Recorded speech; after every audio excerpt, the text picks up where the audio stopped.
রাজনৈতিক দল গঠন না করলে জুলাইকে টিকিয়ে রাখাই কঠিন হয়ে যেত। তো এনসিপির সমালোচনাটা অনেকটা আমার কাছে মনে হয় যাকে দেখতে নারী তার চলন বাঁকার মতো আর কি। আপনি যেদিকেই যান সেদিকেই সমালোচনা করবে এবং একই ব্যক্তি সেলফ কন্ট্রাডিক্টরি অবস্থানে গিয়ে সমালোচনা করবে।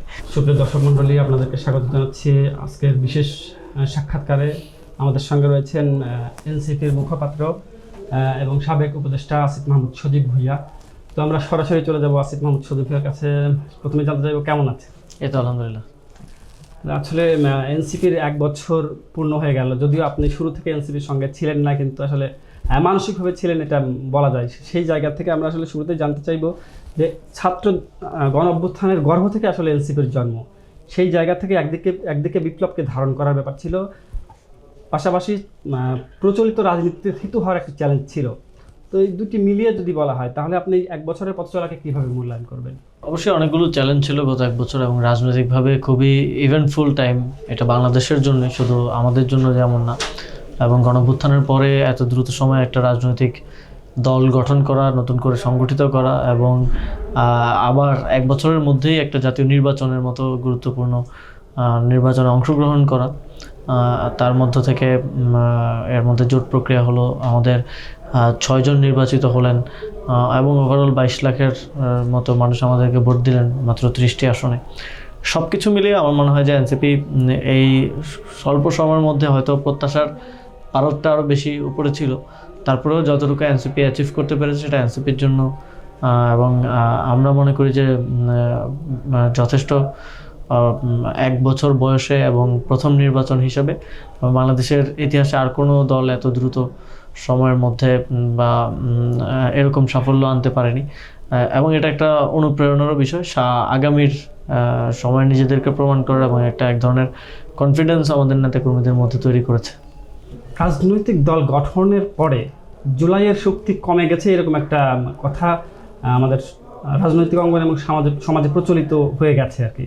তো আপনি কি মনে করেন যে এনসিপি গঠনের ক্ষেত্রে এনসিপি কোথায় সফল হয়েছে এই জন আবেগকে ধরে রাখতে, আর কোথায় ব্যর্থ হয়েছে? রাজনৈতিক দল গঠন না করলে জুলাইকে টিকিয়ে রাখাই কঠিন হয়ে যেত।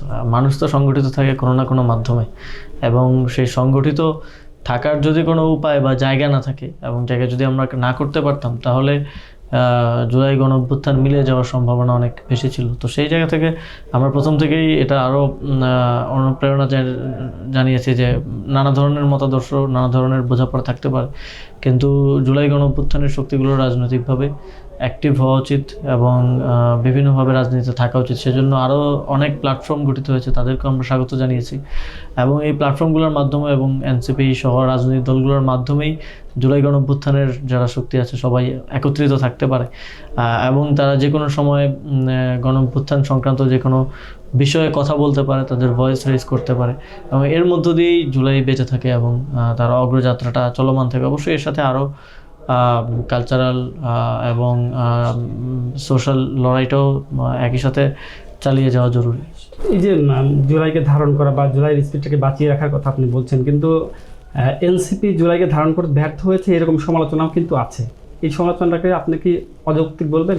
সমালোচনা তো অনেক কিছু নিয়েই আছে এবং এনসিপির সমালোচনা খুবই আকর্ষণীয় এবং মাঝে মধ্যে মজাও পাওয়া যায় সেটা থেকে। যেমন নেপালে যখন ছাত্ররা দল করছে না, রাজনীতি করছে না, এরকম একটা নিউজ হয়, তখন এটা নিয়ে বাংলাদেশের বুদ্ধিজীবীরা একদম টকশোতে, ফেসবুকে, সব জায়গায় লেখালেখি যে নেপালের ছাত্ররা কি ভালো, তারা দল করছে না। আবার নেপালে যখন ছাত্রদের দল বা অভ্যুত্থানের জেনজিদের দল সরকার গঠন করলো, তখন এটা নিয়েও সমালোচনা এনসিপির, যে এনসিপি পারলো না, নেপালে তো ওরা পারলো।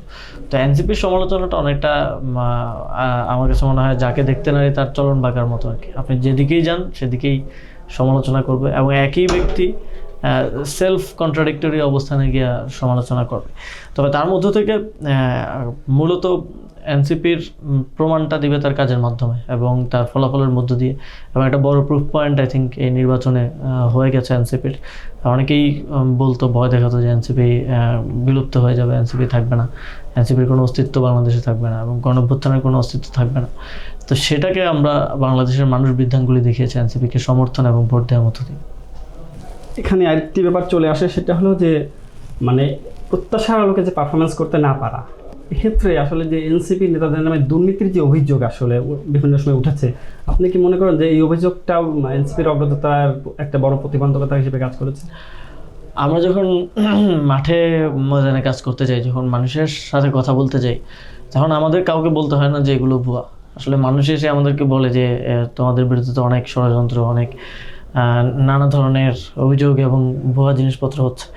এবং আপনি দেখবেন যে নতুন সরকার ক্ষমতায় আসার পরে কিন্তু যে বিষয়গুলো নিয়ে অভিযোগ ছিল, এনসিপির সাবেক একজন সদস্য গোলাম সালাউদ্দিন তানভীর, তারপরে আমি যখন মন্ত্রণালয়ের দায়িত্বে ছিলাম শুরুর দিকে আমার এপিএস ছিলেন যিনি মোয়াজ্জেম হোসেন, তাদের বিরুদ্ধে কিন্তু দুদকের প্রায় 10 মাস 11 মাস 1 বছরের মতো এক ধরনের অনুসন্ধানের পরে তাদেরকে ছাড়পত্র দেওয়া হয়েছে। তাদের বিরুদ্ধে কোনো প্রমাণ, দুর্নীতির প্রমাণ পাওয়া যায়নি, কিন্তু প্রোপাগান্ডা করে সেটাকে সারা দেশে ছড়িয়ে দেওয়া হয়েছিল সে সময়। এবং কোন কোন মিডিয়াগুলো এটা শুরু করতো এবং এটা ইনস্টিগেট করতো, এবং তাদের সাথে আমরা অনেক সময় কথা বলে দেখেছি যে তাদেরকেও বিভিন্ন জায়গা থেকে চোথা দিয়ে লিখিত দিয়ে এগুলো করতে বলা হতো। ফলে বাংলাদেশের মানুষ খুব স্পষ্টভাবে আসলে বোঝে যে এগুলো কেন হচ্ছে, কিভাবে হচ্ছে।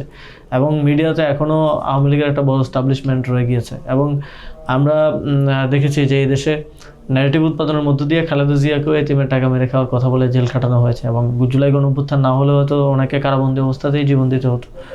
তো যখন কারো বিরুদ্ধে লেজিটভাবে বা বৈধভাবে আক্রমণ করার কোনো কিছু পাওয়া যায় না বা রাজনৈতিকভাবে মোকাবেলা করতে ব্যর্থ হয়, তখন এই ধরনের ন্যারেটিভ উৎপাদন করা এবং ইমেজ নষ্ট করা, ক্যারেক্টার অ্যাসাসিনেশন করা, এগুলো চেষ্টা হচ্ছে। এবং এখন পর্যন্ত প্রত্যেকটা চেষ্টাই ব্যর্থ হয়েছে। এবং মানুষের কাছে এই মেসেজটা খুব বেশি, আরও বেশি ক্লিয়ার যখন আমরা তাদের সাথে কথা বলি, এবং তারা নিজেরাই বলে যে এগুলো তো আমরা দেখলেই বুঝি যে এগুলো কী ধরনের ষড়যন্ত্রমূলক এবং এগুলো উদ্দেশ্যপ্রণোদিত।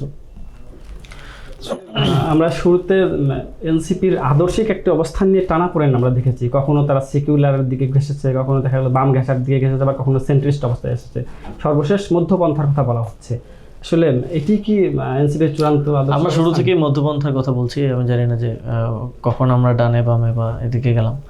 আমরা শুরু থেকে আমাদের আদর্শিক অবস্থানটা মধ্যপন্থা এবং সেন্ট্রিস্ট রাজনীতির কথা বলে আসছি। সেন্ট্রিস্ট, ইনক্লুসিভ এবং অবশ্যই ডাইভার্সিটি, এবং সমাজের রাষ্ট্রের সকল শ্রেণী পেশার এবং বিভিন্ন সাম্প্রদায়িক গোষ্ঠীর এবং নারীদের সকলের অংশগ্রহণের ভিত্তিতে আমরা আমাদের রাজনীতিটা নির্মাণের চেষ্টা করেছি এবং করে যাচ্ছি। এবং বিভিন্ন সময়ে রাজনীতি বিভিন্ন স্ট্র্যাটেজিক ডিসিশন এবং অবস্থান আমাদেরকে নিতে হয়। জোট সহ অনেক ধরনের সিদ্ধান্ত একটা দলকে নিতে হয়, এবং এটা একটা স্বাভাবিক প্রক্রিয়া। বাংলাদেশের রাজনীতিতে প্রায় সকল দলের সাথেই সকল দলের জোট হয়েছে একদম বলা যায়। ফলে এটা খুব স্ট্র্যাটেজিক সিদ্ধান্ত, এবং এটা আমাদের আদর্শের সাথে এটার কোনো সম্পর্ক নেই। আমাদের আদর্শিক রাজনীতি যেটা আমরা প্রথম থেকে বলে আসছি সেটাই আমরা সামনের দিনেও ধারণ করে চলব।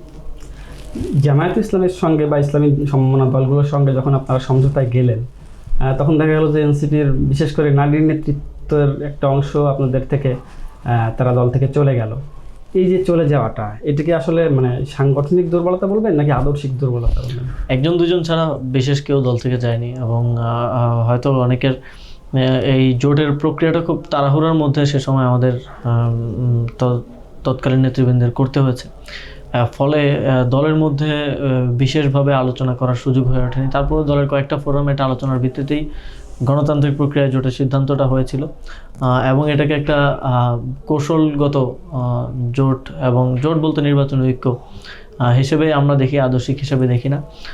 তবে অবশ্যই আমাদের, যেহেতু আমরা নিজেদেরকে ইনক্লুসিভ এবং ডাইভার্সিফাইড পলিটিক্যাল পার্টি বলি, আমাদের এখানে বিভিন্ন মতাদর্শের এবং বিভিন্ন ধরনের চিন্তার মানুষজন আছেন, তরুণদের প্রতিনিধিত্ব আছে। ফলে সবার মতামত সবসময় একরকম হবে না এবং মিলবে না, এটাই স্বাভাবিক।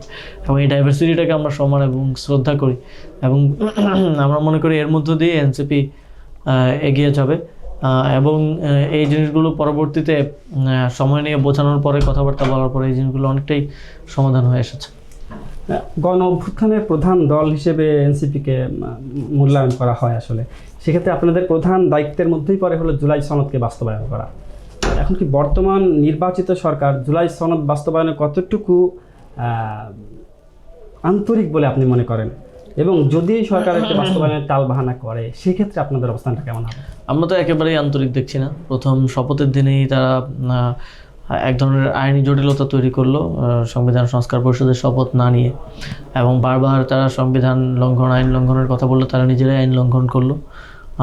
এবং আগামীতে সংসদ অধিবেশনও তারা বলছে যে তারা সংবিধান সংস্কার পরিষদের সদস্য হিসেবে অংশগ্রহণ করছে না। তার মানে তাদের সংস্কার নিয়ে, জুলাই সনদ নিয়ে তাদের কোনো ধরনের কমিটমেন্ট এই জাতির প্রতি নেই, এবং গণভোটে যে হ্যাঁ ভোট জয়যুক্ত হলো, এক ধরনের জনরায় হলো, সেটাকে তারা বৃদ্ধাঙ্গুলি দেখাচ্ছে। বিএনপির জন্মটাই হয়েছে গণভোটের মধ্য দিয়ে, এবং বিএনপির লেজিটিমেসি তৈরি হয়েছে গণভোটের মধ্য দিয়ে, এবং গণভোটের মধ্য দিয়ে তখন জিয়াউর রহমান নিজেকে লেজিটিমেট রাষ্ট্রপতি হিসেবে প্রতিষ্ঠিত করেছিলেন। সেই গণভোটকে এবং গণভোটে বিপুল ভোটে জয়ী হওয়ার পরেও হ্যাঁ ভোটের মধ্য দিয়ে জুলাই সনদ বাস্তবায়নের যে অঙ্গীকার, সেটা তারা ভঙ্গ করছে, এবং এটা জাতির সাথে এক ধরনের প্রতারণা বলে আমরা মনে করি। এবং এই ক্ষেত্রে আমরা সংসদে আমাদের যারা প্রতিনিধিরা আছেন তারা তাদের কথা বলবেন, প্রতিবাদ জারি রাখবেন, আমরাও রাজপথে আমাদের রাজনৈতিক কর্মসূচি অব্যাহত রাখব। স্থানীয় নির্বাচন নিয়ে আসলে এনসিপি কি ভাবছে, এবং এক্ষেত্রে আপনার ব্যক্তিগত কোনো পরিকল্পনা আছে কিনা? স্থানীয় সরকার নির্বাচন নিয়ে এনসিপি প্রস্তুতি নিচ্ছে, এবং আমরা আমাদের সারা দেশে নির্দেশনা দিয়েছি যে সাংগঠনিক প্রস্তুতি গ্রহণ করার জন্য, সংগঠনকে শক্তিশালী করার জন্য, এবং আমাদের নির্বাচন পরিচালনা কমিটি গঠিত হয়েছে। ওনারা বিভিন্ন পর্যায়ে প্রার্থী সিলেকশন এবং প্রার্থী খুঁজে নিয়ে আসার কাজটা করছেন, এবং অনেক আগ্রহী প্রার্থী আছে, তাদের মধ্য থেকে সার্চ করে বের করছেন যে কারা আমাদের জন্য বেস্ট প্রার্থী হবেন। এবং আমরা এককভাবে নির্বাচনের জন্য প্রস্তুতি গ্রহণ করছি। আমার ক্ষেত্রে দল থেকে আমাকে প্রাথমিক এক ধরনের নির্দেশনা দেওয়া হয়েছে সিটি কর্পোরেশন নির্বাচনে অংশগ্রহণের প্রস্তুতি গ্রহণ করার জন্য। সেটা আমি আমার জায়গা থেকে চেষ্টা করছি, এবং দল থেকে যাদেরকে আরও নির্দেশনা দেওয়া হয়েছে সবাই কাজ করা শুরু করছে। বিশেষ করে আমরা বিগত নির্বাচনে যেই জায়গাগুলোতে দেখেছি যে আমাদের দুর্বলতা রয়েছে এবং আরও কাজ করার সুযোগ আছে, সেই জায়গাগুলো নিয়ে আমরা কাজ করে যাচ্ছি। শেষ প্রশ্ন, সেটা হলো অন্য দলগুলো যখন প্রচলিত রাজনৈতিক সংস্কৃতির চর্চার দিকেই ঝুঁকছে আসলে, সেক্ষেত্রে আগামী দিনে দল পরিচালনায় আসলে এনসিপির কর্মপন্থাটা কেমন হবে, যেহেতু তারা নতুন বন্দোবস্তের কথা বলে আসছে শুরু থেকেই, এবং আগামী নির্বাচনের আগে, আগামী জাতীয় নির্বাচনের আগে এনসিপিকে আপনি কী অবস্থায় দেখতে চান? আমরা বিগত 1 বছর 1.5 বছরের আমাদের রাজনৈতিক যে পথ চলা এবং পরিক্রমা, সেটার বিশ্লেষণের ভিত্তিতে আগামী সময়গুলোর কৌশল নির্ধারণ করছে, এবং আমাদের যা দুর্বলতা ছিল বিগত সময়ে, রাজনৈতিক বোঝাপড়া থেকে শুরু করে রাজনৈতিক অবস্থান, সাংগঠনিক অবস্থান, সেই জায়গাগুলোকে আমরা এখন ফোকাস নিয়ে কাজ করছি। এবং আমরা একটা পলিসি নির্ভর দল। আমরা কোনো ব্যক্তির ইচ্ছা কিংবা কোনো পরিবারের ইচ্ছায় পরিচালিত হওয়ার দল না। আপনারা জানেন যে আমরা সকল সিদ্ধান্তই আমাদের এক ধরনের গণতান্ত্রিক প্রক্রিয়ার মধ্য দিয়ে হয়, এবং আমাদের 3টা ফোরাম আছে পার্টির, 3টা ফোরামের সিদ্ধান্তের ভিত্তিতে আমাদের দলটা পরিচালিত হয়।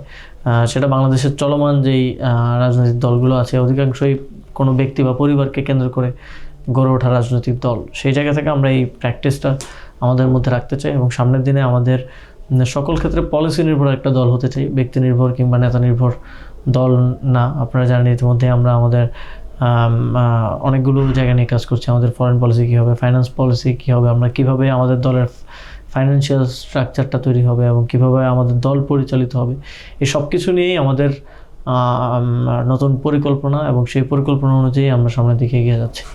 আগামী জাতীয় নির্বাচনের আগে আপনি এনসিপিকে কী অবস্থায় দেখছেন সাংগঠনিক? আমরা আপাতত স্থানীয় সরকার নির্বাচন নিয়ে প্রস্তুতি গ্রহণ করছি, এবং আমরা মনে করি যে স্থানীয়ভাবে আমাদেরকে গ্রাসরুটে মানুষের কাছে পৌঁছাতে হবে। বাংলাদেশের মানুষ অনেক আগ্রহ ভরে এখনও অপেক্ষা করছে, আমরা তাদের কাছে যাব, তাদেরকে রাজনৈতিকভাবে সংযুক্ত করব আমাদের সাথে, এবং তার অংশ হিসেবে আমাদের সকল নেতাকর্মীদেরকে সেই নির্দেশনাটা আমরা দিয়েছি। আমিও নগর সংযোগ একটা কর্মসূচি পালন করছি। আমরা প্রতিটা ওয়ার্ডে যাব, এবং আমরা দেখেছি যে অনেকেই আমাদের সাথে কাজ করতে চান, তারা সেই কাজ করার বা আমাদের সাথে যুক্ত হওয়ার উপায়টা অনেক সময় খুঁজে পান না, কিংবা বোঝাপড়াটা হয় না। সেই জায়গাগুলোতে আমরা এখন কাজ করতে চাই, একেবারে স্পেসিফিক জায়গাগুলো নিয়ে, এবং এর মধ্য দিয়ে আমরা মনে করি একটা শক্তিশালী সাংগঠনিক ভিত্তি আমাদের তৈরি হবে, এবং আগামী নির্বাচনে আমরা একটা ভালো রাজনৈতিক অবস্থান তৈরি করতে পারবো। আমরা সরকারি দল অথবা বিরোধী দল হওয়ার মতো পর্যায়ে পৌঁছাতে পারবো ইনশাআল্লাহ। আসিফ মোহাম্মদ সজীব ভাইয়া, আপনাকে অসংখ্য ধন্যবাদ আমাদের সময় দেওয়ার জন্য। আপনাকে অনেক ধন্যবাদ।